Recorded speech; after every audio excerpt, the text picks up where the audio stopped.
Oh, what an intro. God, I look so good. I love it. I love it. Great, dude. And I love you. Look like you're 19 years old. That's right. That's how we stay. You put a great picture of yourself. Frank's got braids. Frank's got braids. Oh, I had the dreads going, braids going, and my beard was full color back then. That was like I think you know what? That was only you made me use that picture. That was only like 5 years ago. I think that picture 5 or 6 years ago. Well, this is 97.9 Unity Radio and the best political talk show in the 508, the only in all of Central Massachusetts. Rebel Republic. You're either with us or you're against us. And sitting next to me, the voice of reason, he now will have cash to pay his bills and no longer will have to ask for joy or have joy of any kind. And if he wants Joy Taylor, I mean Joy. He won't have to experience joy. Frank Cristiano. I will have cash in my pocket that actually has value. With value, yes. Right. Yes. And the greatest influencer of all, Coach Schuman, with 1.2 million subscribers on the Coach Schuman Sports and Entertainment YouTube channel. Smash that subscribe button. That's all you have to do. That's all you have to do. Do you send out Christmas cards to all 1.2 million subscribers, Dave? No, I'll send them personal cameos. Oh. No. 10% of them are from India, so. Did you fart? I did not. You might have. No, I think I was telling you my dog dropped something around here. Why would your dog do that to me? It's because after seeing you, he'd crap right on you. You don't care. That's disrespectful of your dog. My dog's do that. My dog's liberal. So there's a lot going on in this country as we make the transition to Donald J. Trump back to his home, to his office, to where he never should have left. Yep. And the biggest news that I couldn't believe was Biden pardoning prisoners from Guantanamo Bay. That to me is completely insane. Like you're at Guantanamo Bay, you're on an island. Like I think there's only 2 people in the history of the world that escaped from Guantanamo Bay, and we don't know if they survived, but they swam. You remember that? Wasn't that in like the 60s? That's Alcatraz, and that's a movie with Clint Eastwood called Escape from Alcatraz. I mean, this is just, you can't make this stuff up. It's the same thing. You are so far from a political podcaster. It's not even funny. It's the same thing. They're both maximum. Have you seen the movie? The movie with Clint Eastwood when he's in Alcatraz? No, I haven't. I haven't. It's a great movie. No, I just read the story about the guys who escaped and like tried to swim across or whatever. And they didn't know if they made it or not. Remember when they nailed Pope Pius up on the cross? Oh, no, that was Jesus. Come on. That's Alcatraz. Okay. No one got away from Guantanamo Bay. Well, what if they do? Wow. They're locked in 24/7 security. No one gets away. They could. No. They could. No one. Anything's possible. No, nothing is possible. They're political prisoners, most of them. Oh, okay. Terrorists. So I should say political prisoners. Terrorists. Guantanamo Bay is terrorists. Alcatraz is not. Alcatraz is murderers and killers. Alcatraz is where Scott Peterson it's not even around. It's closed. It's closed. Scott Peterson. It's a tourist attraction. No. Scott Peterson. He's not there. Yeah, he's in the high security prison. I thought he's in Alcatraz. No, he's in. They closed that years ago. Why? Because somebody swam away.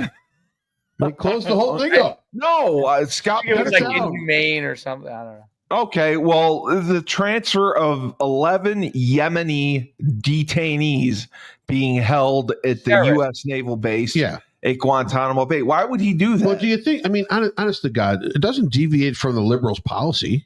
Their policies are totally like this. It's all of compassion, forgiving, and believing the views that most of this country don't even believe in. But these people were captured after the September 11th attacks. Sure. So they've served 20 plus years. Yeah. So they killed thousands of people. Listen, yeah. Why would you pardon them? These because you want to shove it up Trump. Trump's a nut job. I mean, not Trump. Sorry, I love Trump. Biden's a nut job. Biden wants to shove it up Trump's ass that much. Well, that's what it is. And plus, again, they're pushing that liberal agenda all the way until the 20th. Yep. Anything that a bleeding heart liberal could throw up on the 20th will be thrown up on the 20th and stick to the wall. So the terrorists, did you discuss terrorism isn't the big story of 2025? Well, I mean, of course terrorism is, but I'm just asking. So what if I go down and I rob Burn Dairy and I get shot by a cop? Well, will they put up like monuments for me for being a hero? No. Okay. No. Or if I get tortured or something. I already know what they'll say about you. If there's police brutality, they already have a monument for you. It's that turtle over in Worcester. The turtle guy. Yeah. Turtle Boy. I love Turtle Boy. That's your monument. Turtle Boy is the greatest blogger in Worcester history, and he is phenomenal. Mm-hmm. And my dream is to be Turtle Boy. And if you watched his podcast, you would love him because he's hyper conservative. He's hyper conservative. I would have. By the way, I would have loved to. I got to pull up some old film of you playing because I bet you're a very tenacious blocker. I was a horrible player. I was terrible. I just would get in the way. No, I would either get in the way or I'd fall. I'd start fights with people. Tenacious D. Tenacious D. Oh yeah, I was watching School of Rock the other day. Yep, there you go. I would get in fights or I'd fall on people. Listen, did you know Tenacious D? So you know his partner in Tenacious D, the other guy, he dumped him. He had it out with him on the stage. Oh, he did. Oh, wow, yeah, really? That bald guy with the beard. The bald guy with the beard is actually in School of Rock. Is he really? Yes, he's. I don't know if yeah. One reason I am saying this is because I saw it the other day, so it's fresh in my mind. There's no way you would remember this, but they're in a cafeteria. He's one of the teachers. And They were, and he was telling the joke to all the teachers around the table, right? Yeah, I saw that too. Yeah, he was. So that was one of them.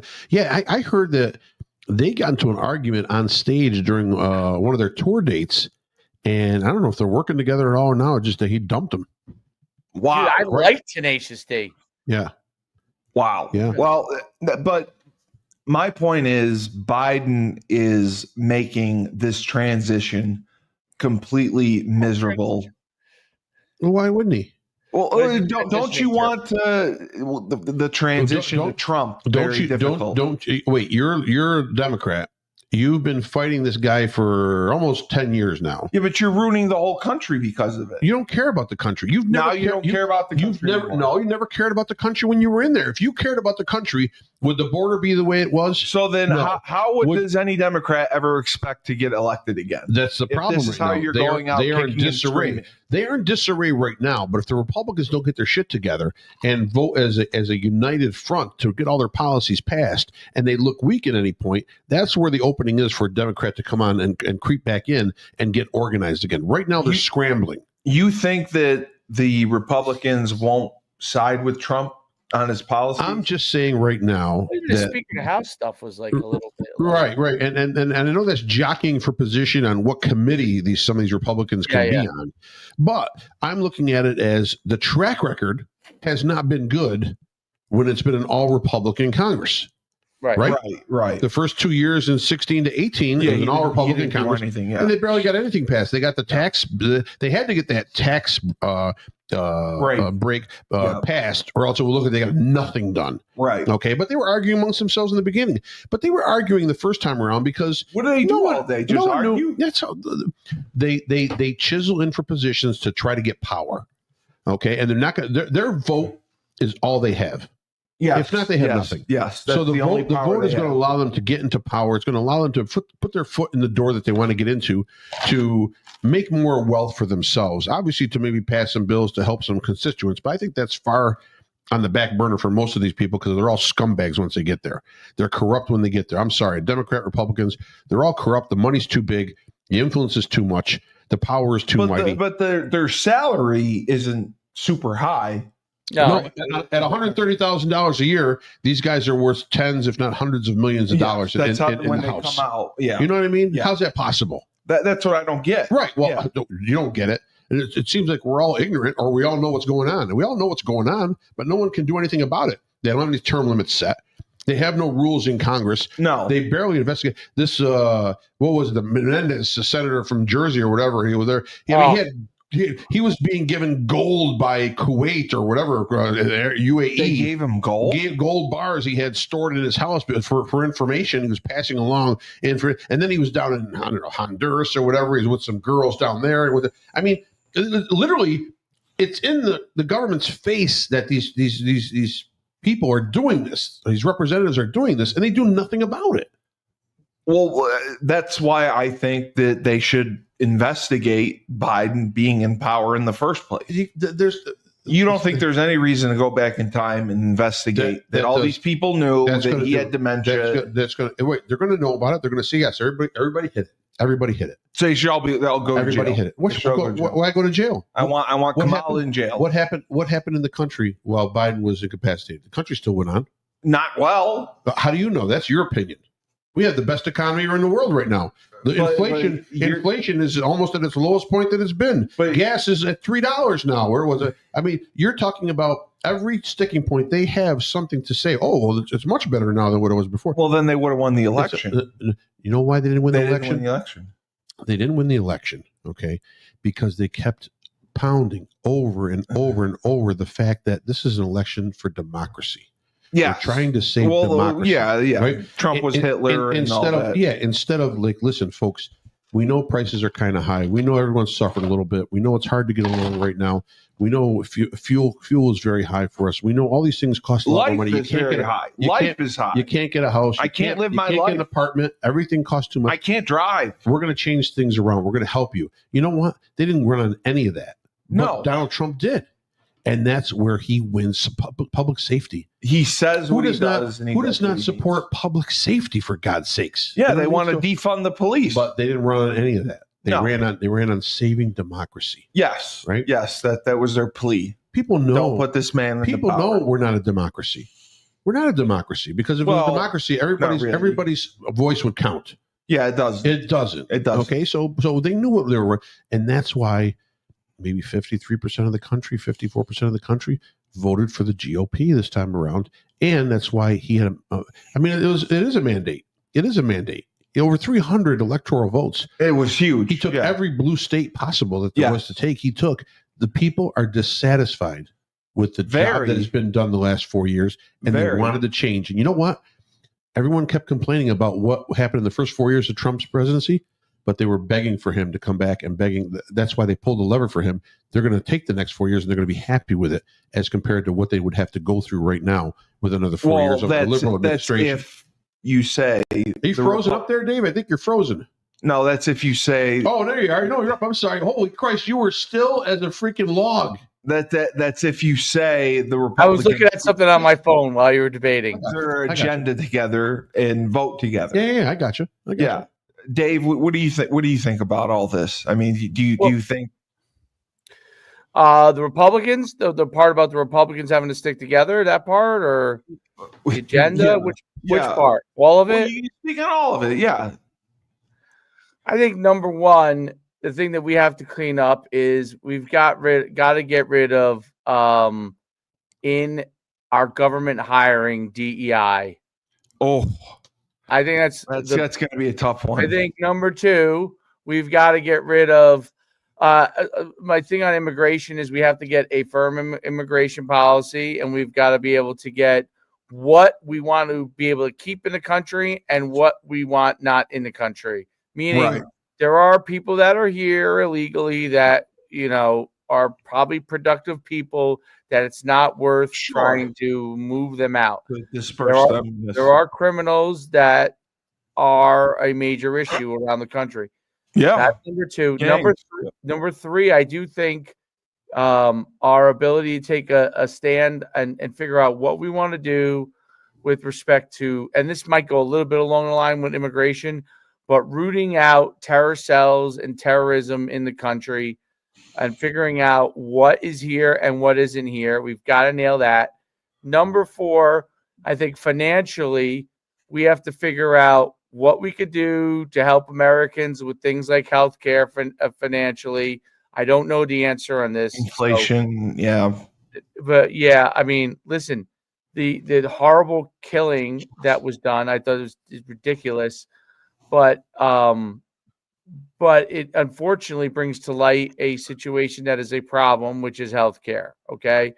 With the CEO, yep. Yeah, that should never be how you go about doing it. But there's something that these things have to be addressed. Number 5, we got to get rid of just frivolous spending on things, on programs and stuff. I heard we're spending in 2 days. We spent 100x of what we're spending in Israel on a war that we are trying to probably get rid of terrorists. The Hamas thing. We're spending 100 times that in Ukraine in 2 days. Oh, the total amount. So why are we even involved? Well, look, in Israel, for the most part, we're probably giving money there. I'm sure we are. No, I know we are to Israel. But Biden's giving the minimum because the Israelis basically, if you let the Israelis do it, they would just wipe them all off. Out of there. So he told they're not going to let them do it. But the Israelis could go wipe everything, out as long as we just provide them with support. But the Ukraine thing is an issue because it's all an issue. I think Trump would end all of this stuff pretty quickly. Why is Ukraine an issue? Ukraine's an issue because we're spending to provide money to the Ukrainian people who are in desperate need, obviously. Yeah.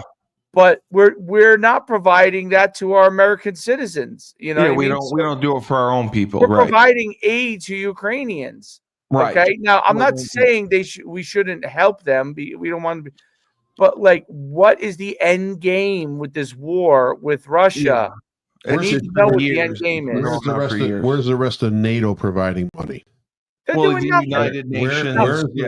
Where's the rest of the free countries in this world? Does England do that? Providing money. Does England give money to Ukraine? I think anybody else's is probably England, and that's it. Yeah, and the amounts. I mean, please tell me what the amounts are. They've got to be nothing compared to what the U.S. shells out. Well, why do we care so much? Well, you want to be able to defeat the Soviet Union. Yeah, you want to be able to weaken and cripple. I thought they're not the Soviet Union anymore. Well, Russia. We'll say Russia. They're Russia. That's fine. But they've already annexed half of the territory that they left go. Hello. But bottom line, you want to be able to weaken Russia. Cutler, who'd you vote for? He's not going to tell you. Why won't he tell me? He's not going to tell you. Cutler, I'm going to get it out of you one way or another. I'm going to waterboard you. You need to weaken Russia, right? To keep America's dominance, to keep a hold on Putin, who has a lot of aspirations about taking over a lot of different territories around him to reclaim what was the Soviet Union. So I understand that in a way. But bottom line... Oh, you think he's trying to reclaim the territories around him? Sure he is. That's why he's in Ukraine. For the former Soviet Union. That's why he's in Ukraine. Why wouldn't he? Wow. Okay, I didn't know that. But bottom line right now, I think we're missing the point. I think to Dave's angle is totally correct. We're not helping our own citizens first. No. If you can't help you can't help anyone else until you help yourself first. Correct. Until you're settled. We have so many issues inside this country of where we're going to lose. We've already lost the feeling of being American. There's probably 30% of this country that doesn't want to be in this country anymore. The nationalism is gone. Yeah, the nationalism is gone, right? Yes. And it's gone because people are in a sense of futility. When you can't pay your bills, the cost of living, you can't live your life. You can't clothe your kids. You can't get proper medical care, right? Schooling, whatever it may be, in your own country. You want to look elsewhere. You'll be disgusted with this country. And that's really what's happening right now. And so how to tackle that? I mean, that's a multi-angled kind of approach that this administration has to take. I think obviously one step at a time is there's only a couple ways to be able to lower inflation. Okay. One of them is we talked about it a bunch of times, is energy costs. So if we can get those, but Biden stopped the drilling. I thought. I understand, but I think another presidential mandate can maybe wipe that one out. Who knows? I don't know what the rules are as far as governmental mandates and governmental declarations. Well, yeah, they can rewrite the law. Right. Yeah. So my thing is right now, if they can reduce the cost of energy across the board, prices of everything will come down. Everything from food to travel to housing to how you heat your home. Everything. So energy, yeah, okay. So you're not just talking gas. That's one of the only ways to be able to tackle it. Okay, to tackle inflation. After that, your guess is as good as mine as how to bring the cost of living down more, right? Because when you raise the minimum wage across this country, and yes, I know the national minimum is $7.25 an hour, which is a joke. But bottom line, nobody pays that. No, you can't find employees unless you're paying them $15 an hour, unless you're paying them $18 an hour, unless you're paying in California paying them $21 an hour. You can't find employees at that. When the pay scale rises that quickly, companies have no choice but to raise their prices of their product to stay at just the same profit level they were. So, Dave, like when you were running your camps and really in the heat of your business, were you paying your coaches on an hourly scale or just the day-by-day camp per event scale? Per event. What would you say it came out to hourly? I would say probably around 40 or 50 an hour. Pretty high. That's pretty high. Oh, yeah, wow. So they'd get $100, $150 a day? More than that. So they would be working usually 2-3 hour camps or whatever. Yeah. And that would be wow. They would probably get I would say between 200 and depending on I had levels, like I had experience of. Some guys were as high as 300. So and they would also get meals, right? And sometimes housing. So when we travel, so like our thing evolved. Did you get them prostitutes too, Dave? I didn't get them. I didn't get them anything. What they did on their own was none of my business. Yeah, it was 3 o'clock. If you got them housing. Come on. You see me get all red right away, all over the country. So I assume you get local coaches. Kind of evolved.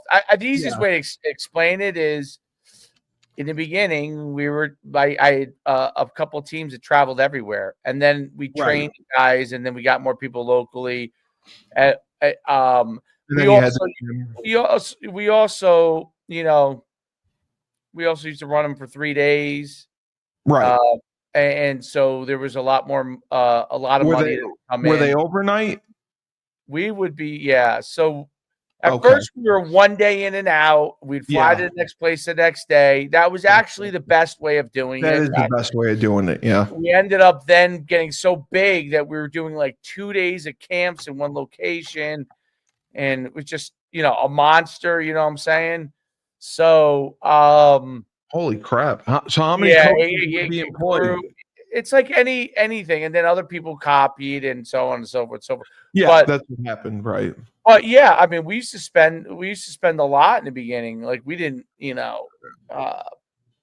that's a good payday. I mean, $200. They would do pretty well. The guys who traveled, if they went like from somewhere, I'm sure you didn't travel. They were making like for 3 days. They were making like $250 a day, like $500 they make for the weekend. I'm sure though you only traveled a small group and then probably used local coaches wherever you went. In the beginning, that's what we did.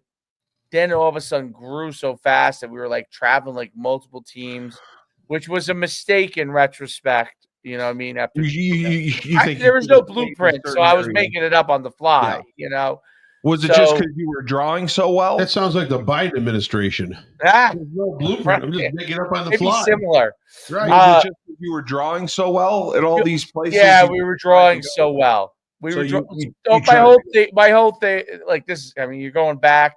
Like my whole thing was to corner the market and to like get so big that no one could compete. Yeah. Well, I didn't know. You want to be like the Nike Elite Camp. We were way more than they were, and the Nike Elite Camp would run 30 camps, 25 camps at their peak. We were running 100. Jesus.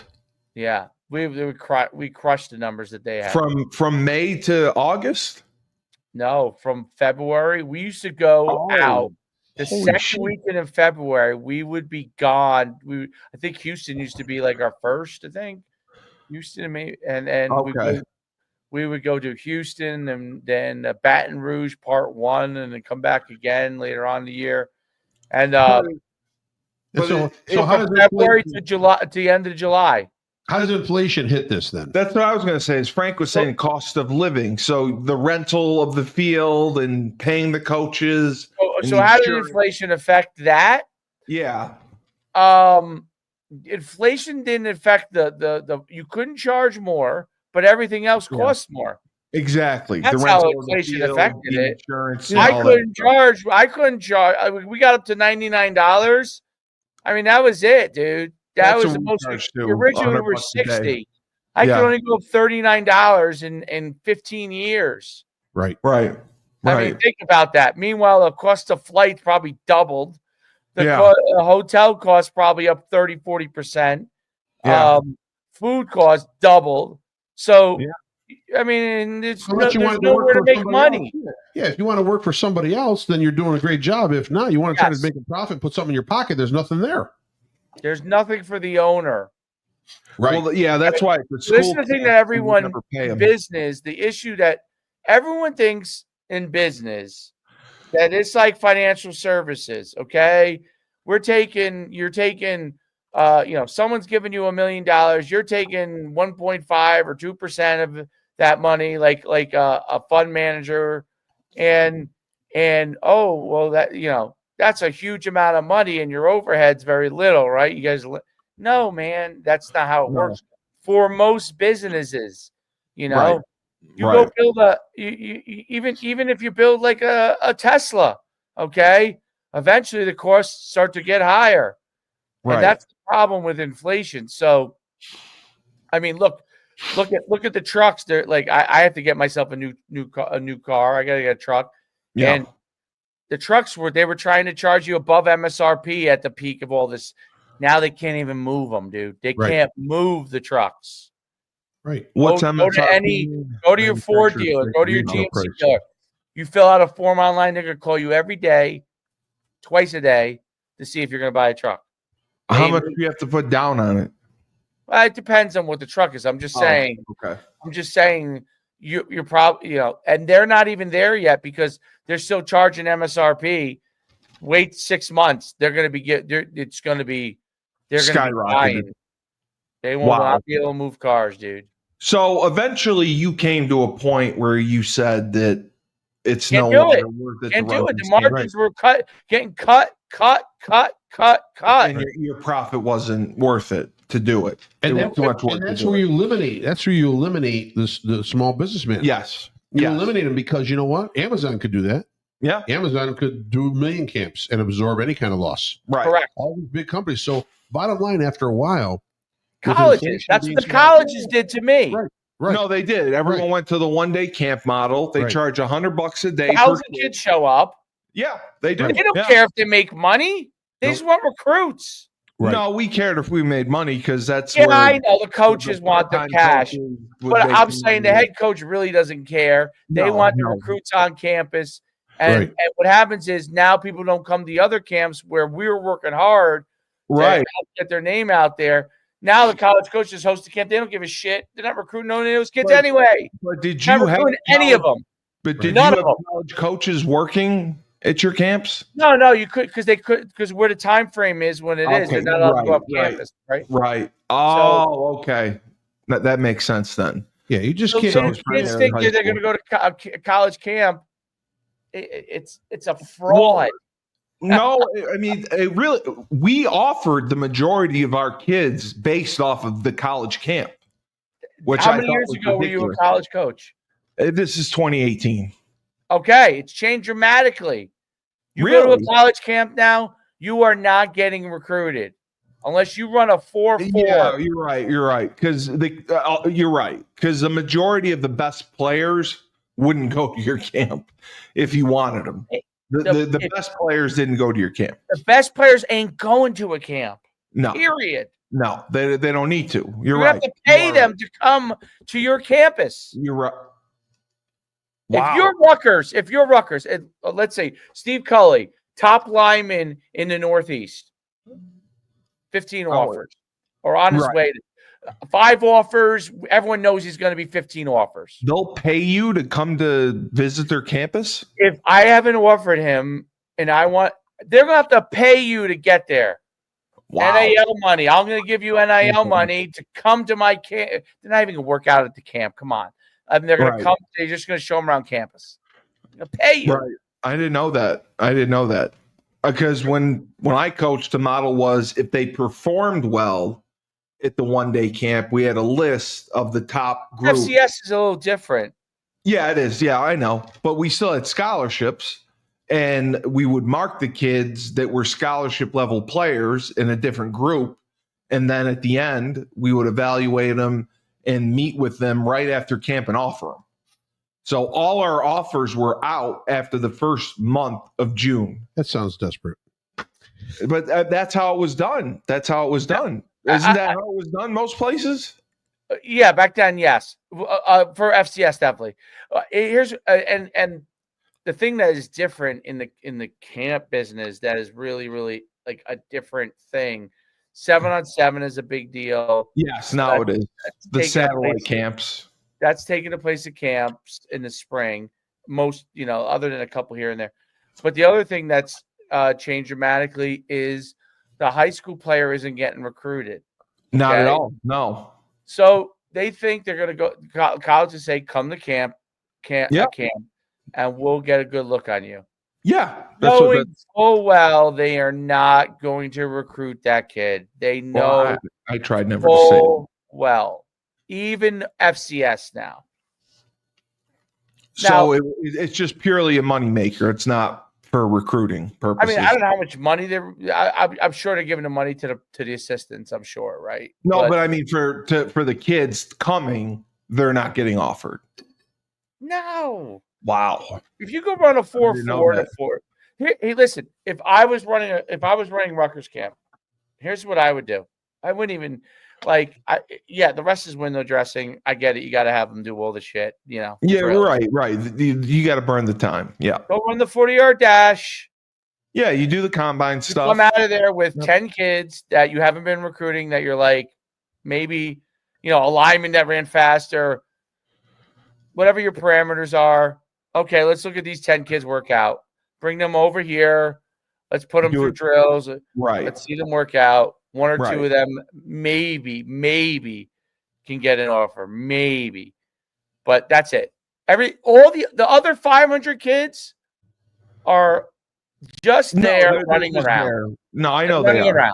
I know they are. The kids that would come to your camp were awful. And they were just desperate and they're wanted fucking awful. You know what that sounds like? That sounds like what happened today in Congress when Kamala Harris had to stand up and declare the 312 electoral votes for President-elect Donald Trump and Vice President J.D. Vance, and then had to log in 230 226 votes for herself, right, and for Tim Walz, right. So in other words, she knew where she was going. She had to pay the visit, but bottom line, she was never going to be elected president of the United States. But she had to declare herself as the runner-up.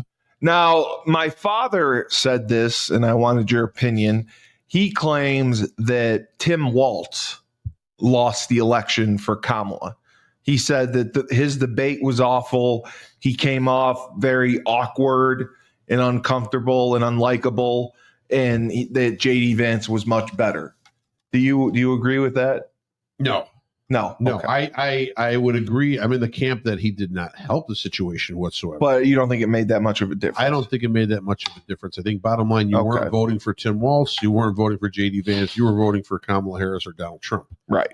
So I think what obviously hurt, like I said earlier on with the Democrats, is they had nothing, no platform to run on, right? Except we're all happy, we're all hugs and kisses, yes, and we're all we love you, and we're all trying to save democracy, and we're giving money to everyone. We're going to help everyone, and they don't even know what they're giving money. Save Africa and Zimbabwe. No. They were just trying to save democracy. Right. That's what they ran on. After a while, it almost got ridiculous. Sickening. Yes. Because, I mean, we know we're not a democracy in a way, but I'm looking around, other people are looking around like, ain't nobody persecuting us. No. We're okay here in this country. We have a vote. We do have a say. Well, how small it is or how large it is all depends. But bottom line, they were just manufacturing. They didn't have an answer. They were manufacturing they created one. Well, they didn't know how to attack Donald Trump. The only way to attack Donald Trump is to sue him or impeach him. They tried that. That was the 2-year lead up. You got to realize all these lawsuits were planned. Holy crap! All these lawsuits were planned, coordinated by to keep them off the ballot. The Democratic National Committee. Yeah, the DNC to keep him off the ballot. Wanted to make him look as bad as possible leading up into the debates and into a possible election. They never thought he would even be picked. Well, they went so far as to try to not allow him to be on the ballot in certain states. Correct. And which is absurd. Again, these are all coordinated. If people don't tie connect the dots on everything that occurred up to the election. Well, who's the mastermind that connects the dots? Well, the mastermind that connects for the DNC that had all these ideas that said we're going to screw the. No, I'm sure there's a think tank of 5 or 6 people that they all trust. Starting with Barack Obama. You really think Obama's behind it all? Assisted by Nancy Pelosi. Debbie Wasserman Schultz always has something to say because she was the DNC party leader for a while. Who else would be Michelle? You think of Michelle? Nah, I don't think as much Michelle. Michelle just go along with whatever Barack says. It doesn't matter. But you think Barack still has that much power? I thought he had probably total this control many years later. Probably total control of what's going on. Okay. You have to realize he's still the most respected member of the Democratic Party since Bill Clinton. Yeah. Right? I mean, he's the most charismatic. Yeah. But you got to understand something. He's well liked in communities. He's well liked in this country. Even if you're a Republican, like him? I thought he was a great speaker. Okay. I thought he made certain good points about certain things, but bottom line, behind the scenes, the plan was always to turn this country into a more socialist country. Yes, communist. We're going to be communist. You got to stop with the communists. No, but that's what Turtle Boy says. Turtle Boy said that they're communists. I'm just saying more of a socialist economy and a social government culture. Dependent, right? Because in that way, once the people are dependent on government, right? They expect a handout from government every year, else they can't function. Right. So if government withholds a handout, people will have to have that vote locked into wherever government wants it, right? And then they get it's Pavlov's dog. That's the reaction. So bottom line, I think that was the whole thing. But that think tank of the DNC is what controlled the actions of the DNC as far as from 2020 or 21 all the way up into now. Right. And it was a constant attack to chip down away at Trump. But what they realized is by trying to chip away at him, they made him stronger. They did. They made him more relevant. Well, they kept him in the news every day. Assassination attempts. Yeah, well, the assassination attempt, the 2 attempts. I mean, it's crazy. One right after another. I mean, the guy deflected a bullet. He took a bullet in the ear. Yeah. And people he wanted to fight. Made fun of him. People were like, that's a setup.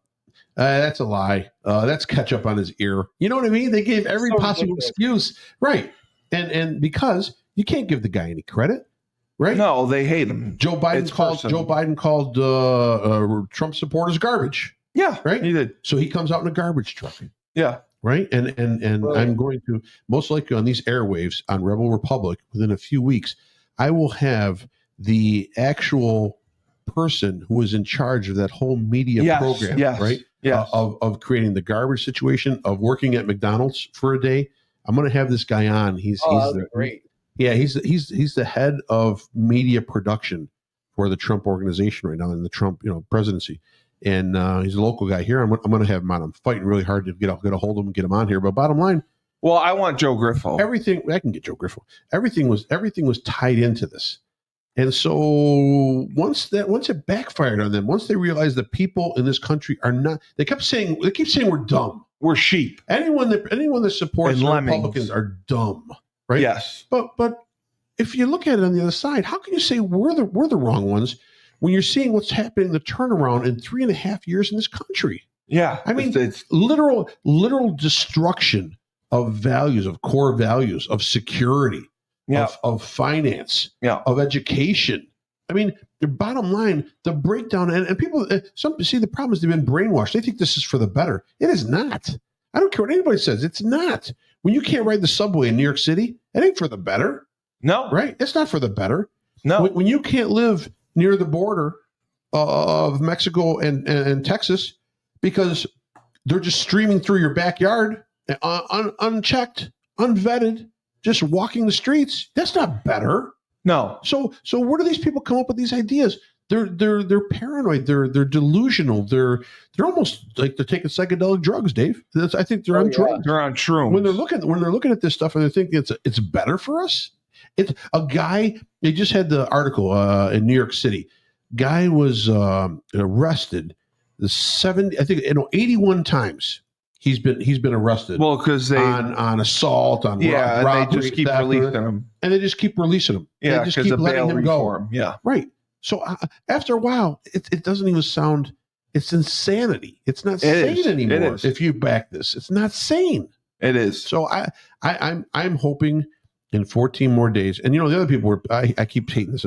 They keep saying, "Hey, what's Trump done for us? I haven't seen prices lowered yet. I haven't seen a treaty with motherfucker. He's not in yet. He's not in yet. Haven't started yet. He's not in yet. What can he do? I'll tell you what he did. I'll tell you what happened yesterday, Dave. Remember the president of Mexico 2 weeks ago saying we will not be intimidated by Donald Trump, claiming that he's going to place tariffs on Mexico if we don't take immigrants back, illegals back over the border, right? And then the female president of Mexico, and she staunchly stood there in front of the cameras. I'm not doing it. I'm not doing it. Yesterday, she agreed. She agreed to Donald Trump that she will take illegals that are being returned from the U.S. back to Mexico, and she will take them all back and then put them under whatever laws, federal laws are in place in Mexico.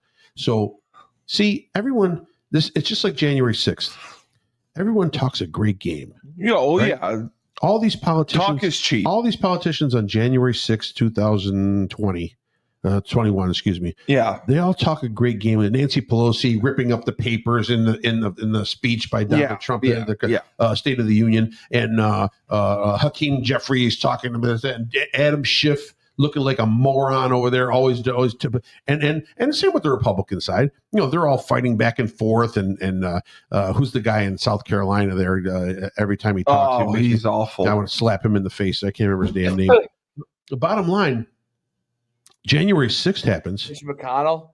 No, Mitch is in Kentucky. It's he's the Republican, the gay guy. He's in the closet. He never comes out. He's a senator from South Carolina.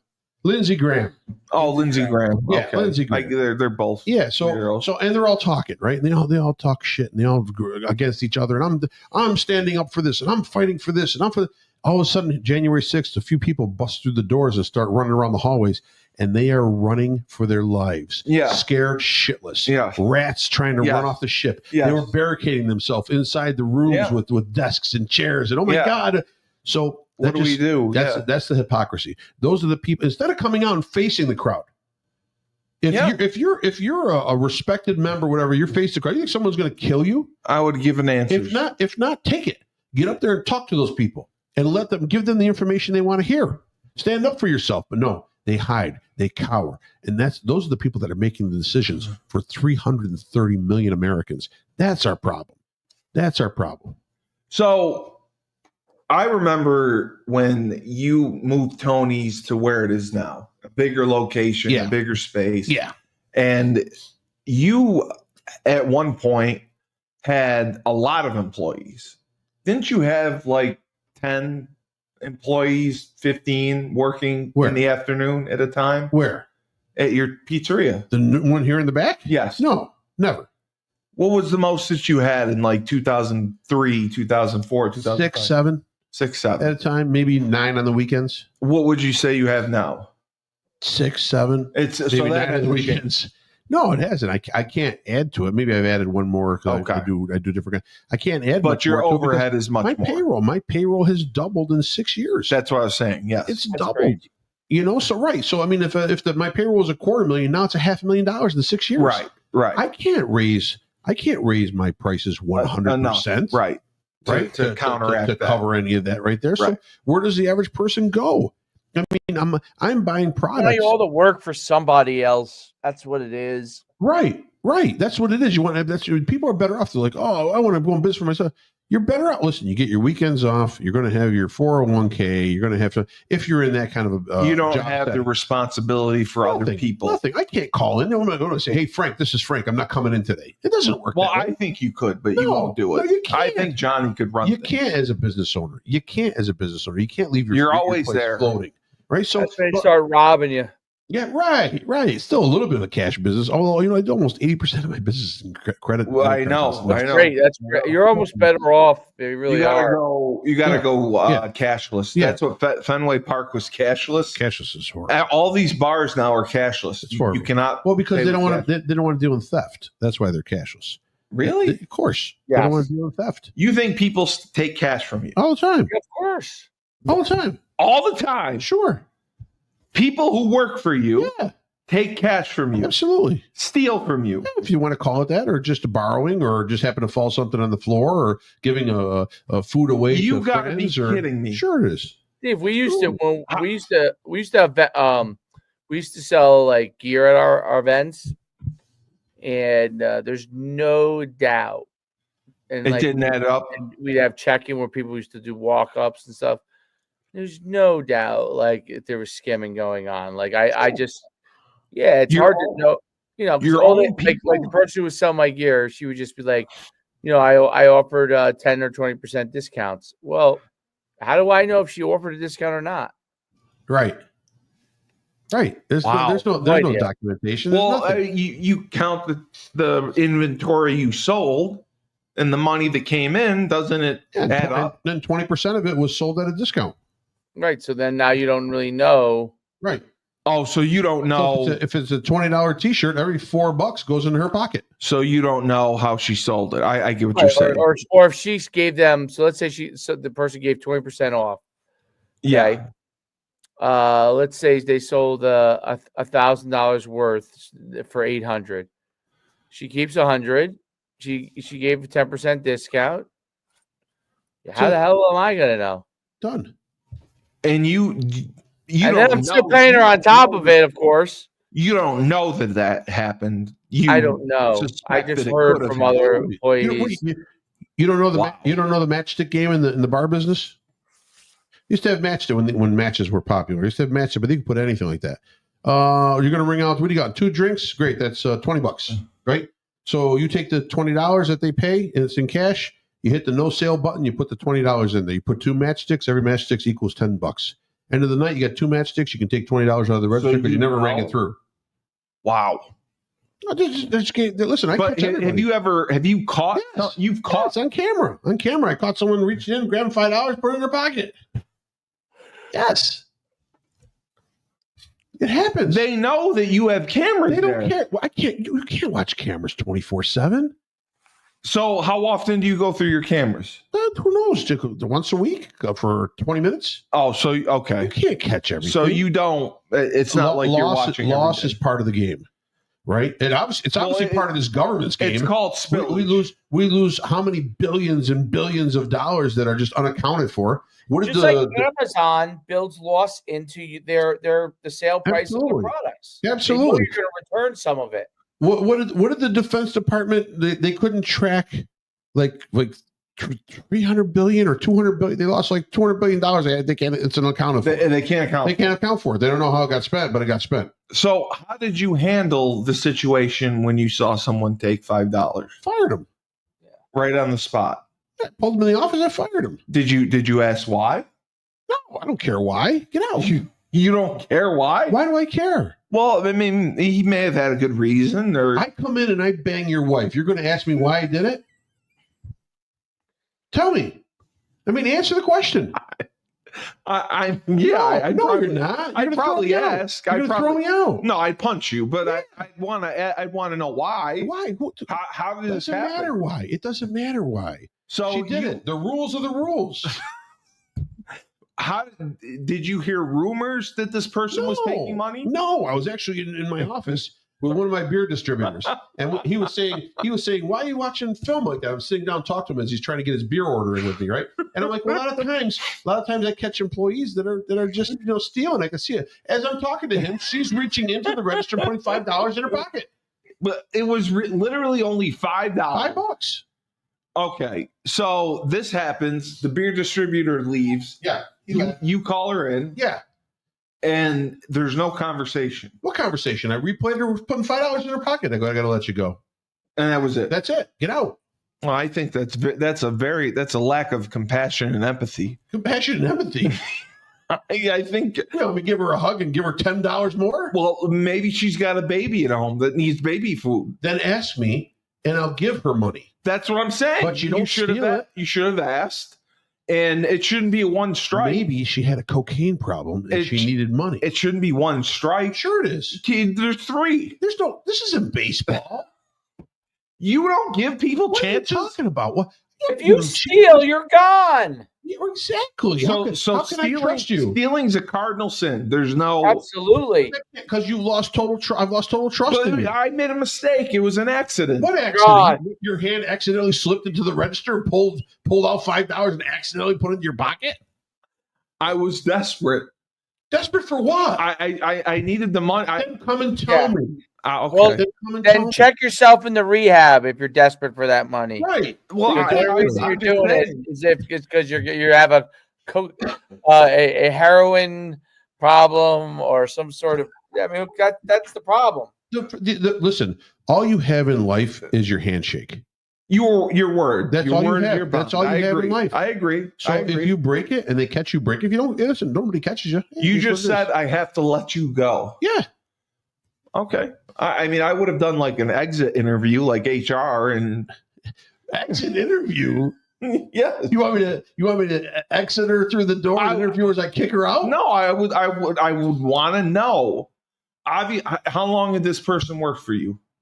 Probably 3 years. 3 years. That's a long time. Yeah. And you dismissed her. And I trusted her. I trusted her that much. I trusted her with my registers that much. Just like that, you dismissed her. Absolutely. Without a conversation. What are you going to do? Give her a sandwich? I'm just saying, maybe there's something going on in her life. I don't care. What if she said, Frank, my dad has cancer. I needed the money. Why not come to me in the beginning? I was afraid. Afraid of what? You know me. You'd say no. I've taken care of you for 3 years. Oh, okay. Right? Okay. And again, this goes back to liberal logic. You're providing me with liberal logic. And that's why criminals are roaming the streets. I'm not. That's why no one's getting arrested. That's why places are burning down. That's why looting happens left and right. You can take up to $900 in apparel and walk out of the store and not be arrested, not go to jail. There is no bail another. No, there's no bond. There's no nothing. You just get let back out. You can assault officers and get off on a whim, right? Bottom line, the whole world is turned upside down in 3.5 years, and it's not for the better. Dave, did you end up firing the girl who allegedly may have been stealing your He didn't catch her. But he kind of knew. Was there a conversation? You can't, without proof, you can't kind of get rid of somebody. No, but I'm asking if you had a conversation with her about it, saying, "Hey, the numbers aren't adding up." Hey, stop giving out discounts. Yeah, Dave, I'm asking you. Like, did you ever have a conversation? You did fire her. Yes. Okay. Did you give her an exit interview first before you fired her, Dave? How did you end up catching her? She was a little better looking. I would have. How did you end up catching her? That would have been an entrance interview, not an exit interview. Multiple times in a row. Enough things didn't add up, Yeah. and enough people had seen it. Oh, people actually saw it and told Other you. guys that worked there. Now, Okay. Some of them were also protecting their ass because they were up to some things too. But that's how. When you own a business, you get good at figuring out who's. How could they be up to anything? You learn how to use cheats and thieves to your advantage. Yeah, exactly. There's always a rat. There's always a rat in the ship. Yeah, but if a coach is working for you, that person's gone too, but they don't know it yet. Right. If a coach is working for you, and they already have a set pay scale, they can't steal from you. They need more. Right? They need more. No, but they can't get more. Yes, they can. So we would have teams. There would be walk-ups money. So we would have, if I saw them doctor up the walk-up sheets, gone. Yeah. So you're saying, as far as the numbers of people they throw away the paper. I would have a card. So we used to have cards. For each prospect, for each kid. Okay, but there were kids that walked up that weren't added to the list. Right. We didn't have their information, but I had their card. I would add it up. And the numbers wouldn't add up because it was $99 or $60. A prominent guy right now that does radio for somebody big time school that used to work for me that did it. And how did the conversation go? I'm not gonna be able to work with you anymore. That's it. That's all you said. Yeah. You pulled them aside and said, "Hey, I got to talk." It's not worth getting into what they know what they did. Right. Right. You know that you try to give them an opportunity, but they're not going to confess. You think people are going to be like, "Oh, you caught me." Yes. Well, I'm saying if they apologize, I'm so sorry. Throw their body on the sword. That's what I'm just saying. If they apologize, so what? Would that have made a difference? The jail is full of people that are innocent. Steve, I'm just asking if they apologize, would it have made a difference? Here's Steve running a company, Dave. Here's Steve, okay? Catches someone stealing from him. Hey, would you like to sit down for a little espresso and a tiramisu? No, I'd like to talk over why my register was short $775 on your ship. I'm just curious. What's curious? If they apologize to you, what does it matter? Would that have changed anything? If they said, "Dave, you know what? I sincerely apologize. I made a mistake." I'd be like, "I respect you a lot more. You're still fired." Right. Listen. If you have a hardship, I'm not going to send you to jail. If you got 3 kids and you can't feed them in hardship, take me to your house. I want to see it. If you're that you would do that? Sure, I would. If that's why you took $5, if that's why you needed $5, I give her $500. And sometimes, listen, the truth is, sometimes these kids are young kids that do stupid shit. Okay, right. I'm not saying they are lifetime criminals. No, I get it. I get that. An opportunity. My woman was 38. Well, that's different, obviously. but young coaches, I get it. I get that part. But like the lady who we had to get rid of was she had, I'm now much older than she was, but she must have been in her 40s at the time. And I liked her a lot. I was always her biggest protector. Like, people were saying it was going on for a long time, but you know what? She brought me so much money that I was kind of like, you know what? I could live with it. Great point. There was a guy in Albany, New York. He had a couple bars. He's from this area. I went out there to check it out. I was actually going to put a pizzeria bar in Albany, and he showed me his place. Yeah, Bomber's Burrito Bar. He had a while ago. Oh. Great guy at Baumgartner. So we talked about how do you handle theft? Because his place is pretty big, and he had a couple bars in one location. He did burritos and everything. And he had cameras. And he goes, "Listen, I expect theft. I expect it. Yes, just that he builds it in, just like Amazon builds in their pricing. Well, spillage, it's called. Yeah. Well, but they expect it. You know, you're going to lose X amount of dollars from theft. How much percentage would you say? Oh, I don't know about a percentage, but he knows he's going to lose X amount of dollars. Whatever he had figured out in his head for his place. Wow. You know what I mean? So he expected it. Yes, Steve. It's part of life. It's part of life. Steal? In New Jersey, listen, pizza places, by the way, are prime for it because they're cash. A lot of times there's cash. People are working the drugs out the back door. They're working. Well, there's no they doubt. do that. They do that. And they're working the register. They work the register. The person who works the register, you always got to be aware of. There's a guy that always wants to work always wants to make money. Yes. Are you serious? No. They ask to work the register. I always want to work the register. Yep. Listen, why don't you want to work the oven? The smartest pizzeria owners are the Greeks because it's all family. They got a family member on the register, family member greeting you in front. Everybody's watching everybody. There's no theft in any Greek pizzerias. You could do that too. With you could put Sue on the register, couldn't you? My wife ain't sitting on the register for 12 hours a day. Oh, Greeks got nothing going on. My wife's got shit going on. You got the lady with the makeup at the register and the eyebrows. Whatever. I don't know who that is, but okay, sure. Dave, how much money the person I don't know the exact numbers, but it was a lot. You would say. Because you said it was 60 to 90 it was enough because we're running a lot of events. So you start doing math. Yeah. Listen. Wow. Give me a political question here, will you? Let's talk politics. No, I was inflation. That was inflation. And by the way, then we had young guys that were taking they're running events for me. That were taking the walk-up money. No, I'll ask you. Now I knew on the walk-up money thing. This is interesting. Now I knew. Now, if nobody really pays in cash at events anymore. They pay it up front, or they don't even come. Yeah, you pay before you come. But back then, like the mid 2010s, up through the mid 2010s, I had like a number that I knew, like each location from past history, like there was a certain amount of walk-ons you would get. All of a sudden, it went from like, I don't know, 10 to 20 walk-ons in a weekend. It drops to like 2 or 3. So you knew. I looked at the year before. I'm like, wait a minute, same location.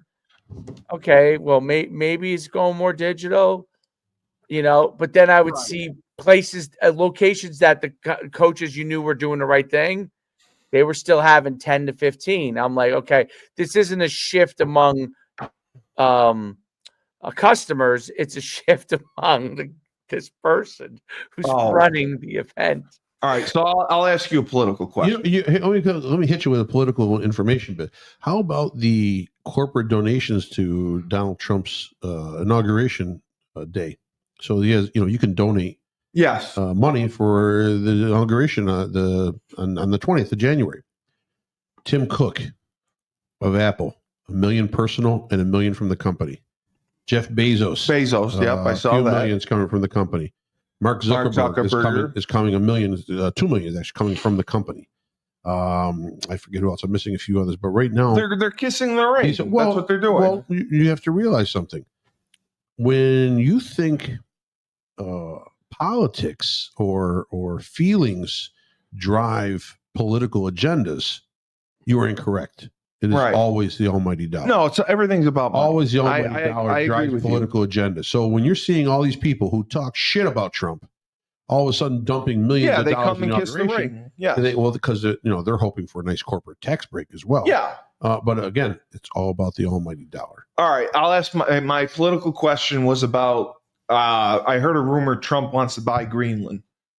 Yeah, and Greenland is sick of being colonized by the Danish. Is that what it is?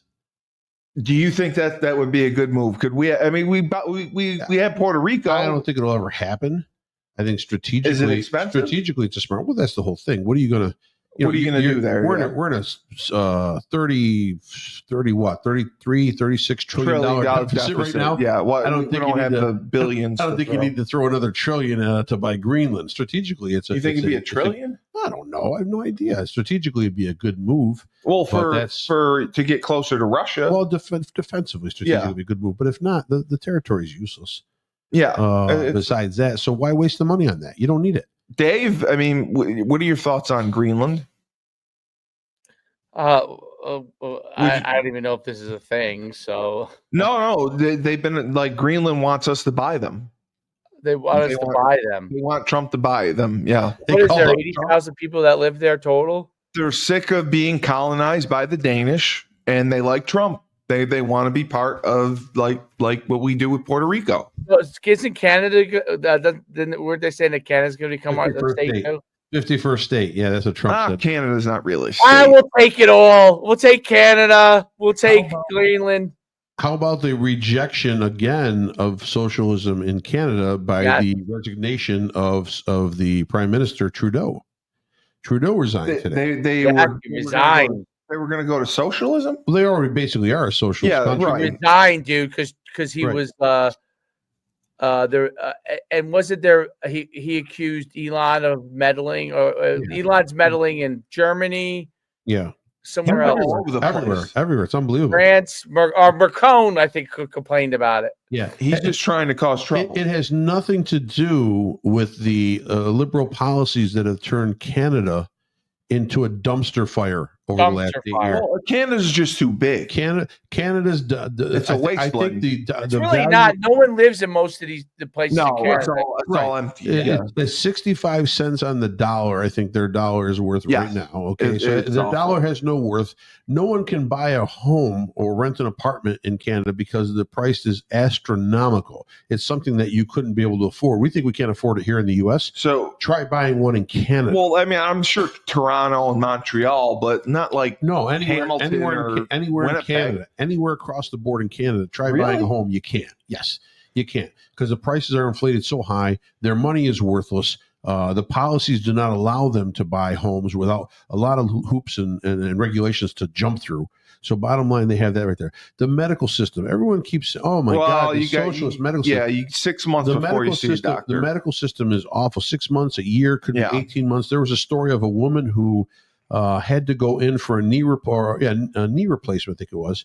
And she had to wait for the knee replacement. Then she finally, her knee degenerated. She finally got in for the knee replacement, but then had to go in again because there was an infection. She had a staph infection in her knee. She couldn't be seen to be able to take care of that wound, an open wound, because they didn't stitch it properly too. That was the problem. They didn't stitch it properly. She couldn't be seen, so she had to wait 10 days in the hospital, an open wound. That's where she caught the infection. They ended up having to amputate her leg below the knee. Yeah. Okay. So now these are, and we have medical situations here in the States, so I'm not saying that at all. But when people go to Wynn Hospital, right? When people tout one program over another without knowing the true facts. When they're saying it's free. Okay, great. It's free. But in reality, I'll give you a big pile of shit for free if you want to. That's basically a lot of times what you're getting. And how do I know this? I don't know this just by reading. I don't know this just by doing an investigation. I know this by having relatives on the Canadian side. Yes. And they tell me the horror Italy stories. Too. They tell me the horror stories of the medical system in Canada. Yeah, so when awful. People tout that, they're full of shit. Dave, what kind of government does Canada have? Socialist. They're just completely socialist. Okay. I mean, I'm sure it's like one of these quasi Democrat socialist. Yeah. Combos. Okay. Yeah. Wow. Well, this has been another spirited episode. That's it. We just got started. Well, we're over an hour. So put it out right now. So what? It's okay. So let's go longer. Who cares? What do you want to talk about? I'd like to talk about politics. This is Rebel Republic. Okay. I'd like to give me some, throw some stuff at me. Throw some political stuff at me. You want some political stuff thrown at you? Frank, how about did you see the manifesto of the guy who blew Vegas, up in Vegas? Yeah. I did in a way. I guess he's a Trump supporter. Yeah. So he. Oh, Trudeau. Okay. You know what you got to watch, and this would be good for I don't know, might not even be in the news next week. I'm sure it will still be. But Sean Ryan, you know who Sean Ryan is? He's a podcaster. He's a former Green Beret. He's like a big big. Oh, I know who you're talking about. I know who. I've seen him. Yeah, like a bald head. He has yeah. Yep. And he interviewed a guy who who runs this other thing, and government, like military watchdog kind of thing, and so this guy messaged him, and then he also messaged a bunch of other. He messaged. It turned out Sean Ryan also. He wanted to speak to someone before by December 31st to air his story, and he was a current. I think he was still active. I'm going to take out my hat because I got a shadow here. Like still active military officer who military personnel who was struggling with PTSD, and supposedly was involved in a thing where he kind of felt like he did something that wasn't moral, where they killed a lot of civilians. So we trying to get that story out, and then he believed that the whole drone thing was part of like this China, invasion conspiracy, which might be true, by the way. But sure. So it was a whole bunch of things that he wanted basically get a wake up call to, what's going on with military personnel and what's going on in America and all this kind of stuff, and that's why he did it. And that's why he did it in a But it's fascinating because Sean Ryan, after interviewing him, has gone on the ground for the last few days because he doesn't want. He feels like he's going to be targeted. Yeah, I just these nothing adds up. So the Trump shooter in Butler, PA. Oh, that thing's just. Where's all the info on that? We have nothing. There's no report. That's the investigation they should open up. Who's hiding that ball yarn? Because bottom line, think of it. The Secret Service. What 20-year-old kid or however old he was, 20 or I think he's 20, has an encrypted phone that you can't get into. Has overseas accounts, passport, where money's being put in. Believe how do we not have more information on this guy? Because they just because the news cycle passed and you don't have information on the terror. How about the terrorist attack in New Orleans? Number one, the incompetence of the chief of police, the incompetence of the mayor, the incompetence of the FBI. Can we please get rid of? All right, listen. First of all, you got to get rid of these DEI hires because they're terrible. Okay. Yes. So it's like these terrorists just look around like, where's DEI hires? Attack there. Bottom line, this is an easy target right here. Spin the wheel. The FBI person comes out with, and I understand it's modern times and everyone, everyone's tatted up and everyone's got nose rings. I get it, but can we have some standards? Can the FBI person not, when they come in front of the public, can they take the nose ring out? Right. I'm not saying you can't wear the nose ring.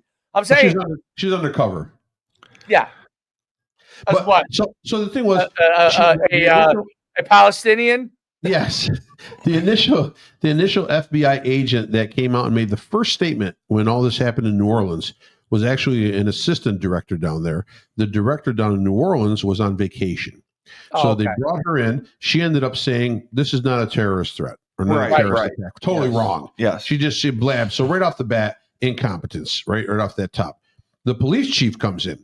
So the police chief comes in. First of all, the way she looks does not instill any confidence in me that anything serious is happening in New Orleans, right? No. Number two, this was previously a woman who was chief of police in Oakland, California, that was fired and let go. Seattle, I think, too. Or Seattle. Maybe two. And then she ended up getting picked up in New Orleans now. So you can see the liberal thought process along the West Coast is transferred down south. So she's in New Orleans. They ask her, well, what about these barriers that are supposed to be blocking the streets so traffic can't get in and out for security reasons? And she goes, I didn't even know we had those. Oh. Well, maybe they're not. And then they're saying that they weren't set up because they're there for maintenance. Maintenance. If you have to take out barriers for maintenance, wouldn't you have the new barriers ready to replace right away? Yes. nothing makes sense. It doesn't make sense. I don't know. Well, the only back out part is incompetence is so high. Well, it's so high. Like normally, like I want to yell conspiracy. Yeah. But the level of incompetence is so high in so many of these places. It's believable. It makes inflation look like nothing. Yeah. Right? It really does. Like, look, Biden, who's the president of the United States, spent this morning cursing at the reporters. Oh, he's lost his mind. I mean, I know he's kind of lost it. He That's wears part his of it. diapers and But I'm saying, how is anybody else? He didn't get his mature this morning when your leadership is so poor at the top. It's embarrassing. I mean, Kamala Harris is ridiculous. She's Biden embarrassing. is beyond ridiculous. AOC. I mean, I don't even know how people take her seriously. It's a joke. It's Dave, an absolute joke. Remember the stories that were going around the last 3 weeks that something big is happening. Something big is going to happen. Yeah. They have promised us. Yes. The AOC and the Democratic Party and Adam Schiff, they have promised us that something will come out and that they will be able to revoke the votes given to Donald Trump. And she's going to come into power. Right. Yes. So, and Kamala Harris will be placed in as the victor in the electoral. Yeah. Something big is happening. Something big is happening. They're working on it. Yes. Today, Adam Schiff came out in the morning and said, well, it looks like we're going to be confirming all the votes and acknowledging everything and turning over power and all that. And people online were in tears. Yeah, I believe it. They cry because they believe these idiots. They're like walking zombies, and they believe anything these people say to promote the hate that they have built up inside them that was pushed on them by media. Oh, the media has been the worst. You couldn't tell me all these people that hate Donald Trump right now and hate him to the death and are part of this resistance. 5, 8 years ago, 10 years ago, they knew nothing about Donald Trump. They knew nothing about Donald Trump 6 years ago, 5 years ago. Even when he was initially president, they knew nothing about him. But the media has fed everything that they wanted to feed these people to catch them like you would catch trout. Well, it's like propaganda. It's just propaganda. It's not propaganda. Like Nancy Pelosi just separates herself from all of them. And all she does is just keep getting great returns in the stock market. Yep. Yeah, she's got like 51%. She's out.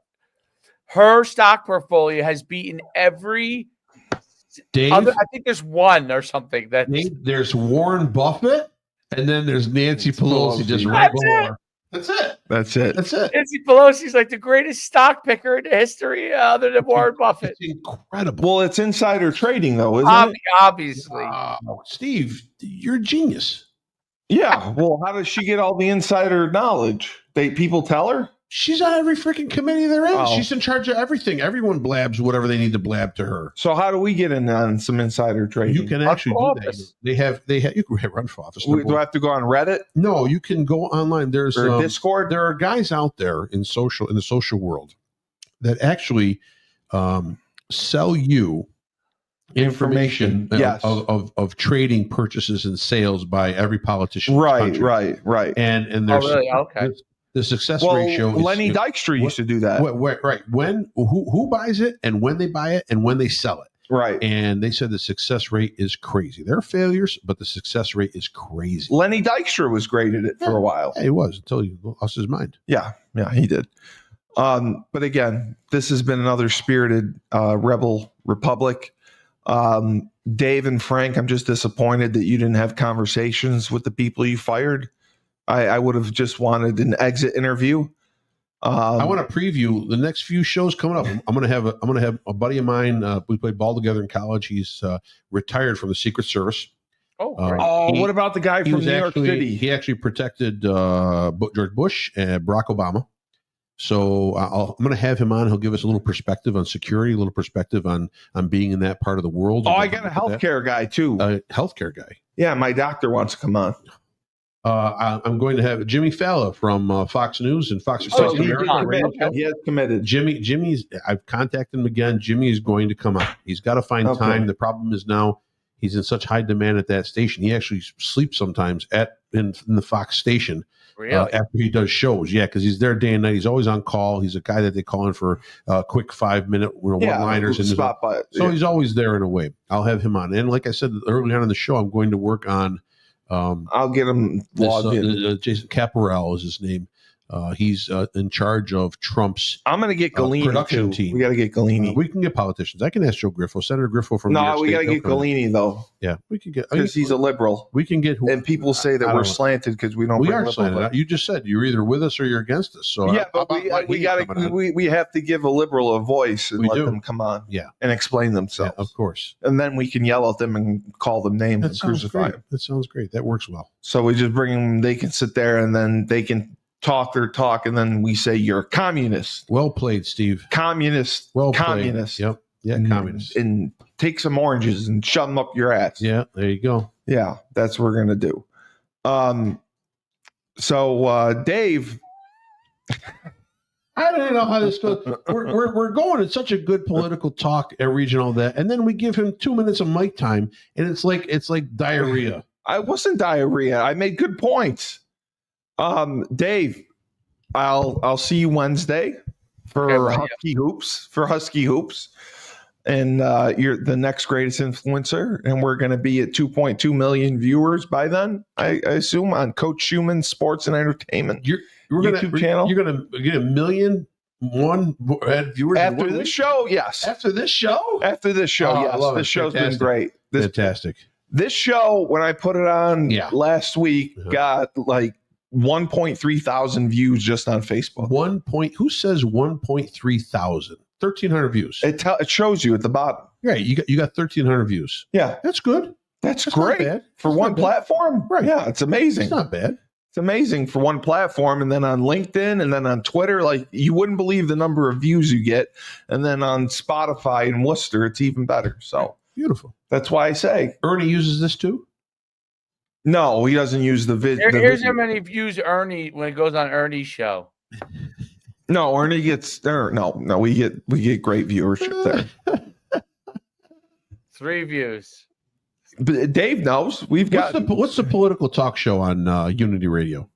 Unity in the community. That's political. Yeah, I thought they're just sitting around boosting the no, community. It's unity in the community. Why can't we have on a show off or like one of the Dems from Unity in the Community to come on? Tim Murray would come on. Tim Murray, the former lieutenant governor who likes me, he would come on. Oh, that'd be great. He's a Democrat, right? I had him on before. He sits in on Unity in the Community. No, he's come on my podcast. No. I want. I said someone from Unity in the Community. Oh no, they won't come on here. Why? Because we're white. That's not. I don't buy that. I don't buy that, dude. Because we're too conservative and we're too white. No, too white. How do they have the word unity in there? They're trying to bring unity. I don't think this is true.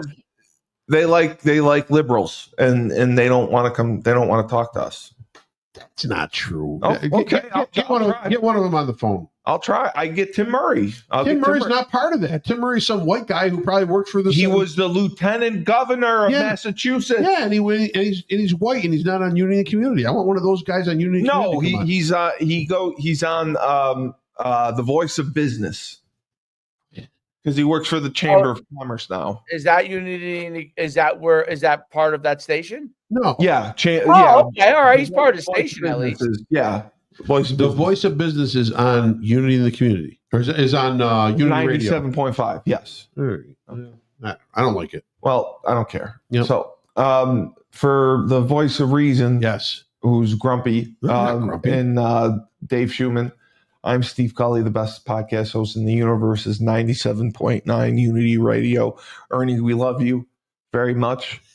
You just know where he is. Ernie, we love you, but all my the guys picture's not on the website. All the guys in your radio show don't like white people. And just remember, when life gives you lemons, don't make lemonade. Yeah. Take 2 oranges and throw them up Frank's ass. Yeah, throw it at white people.